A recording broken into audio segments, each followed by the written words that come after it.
Muito prazer, meu nome é Crack. Muito prazer, meu nome é Crack. Muito prazer, meu nome é Crack. Meu nome é Crack. Meu nome é Crack.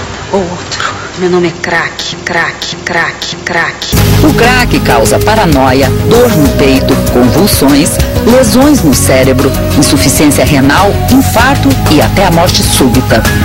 Meu nome é Crack. Quando a pessoa fuma o crack, a substância é rapidamente absorvida nos pulmões e enviada para o coração através do sistema circulatório. Do coração segue para o cérebro. Tudo isso leva menos de 10 segundos, atinge muito rápido o sistema nervoso central. Isso aumenta a concentração de dopamina, neurotransmissor que dá ao corpo a sensação de prazer, ativando o sistema de recompensa cerebral. Essa grande quantidade de dopamina se concentra numa parte do cérebro responsável pelo prazer e pela busca de mais drogas, para repetir a sensação de euforia e autoconfiança. O efeito da droga dura cerca de 5 minutos.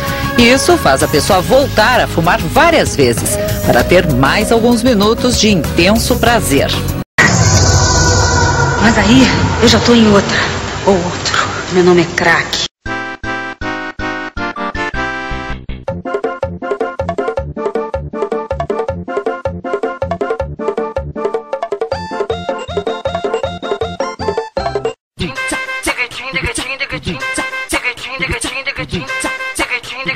Meu nome é Crack.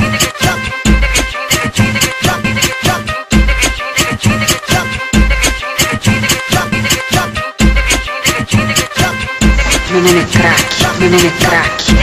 Você vai... Nós só vamos funcionar quando provocar cerebrais irreversíveis. Meu nome é Crack. Meu nome é Crack.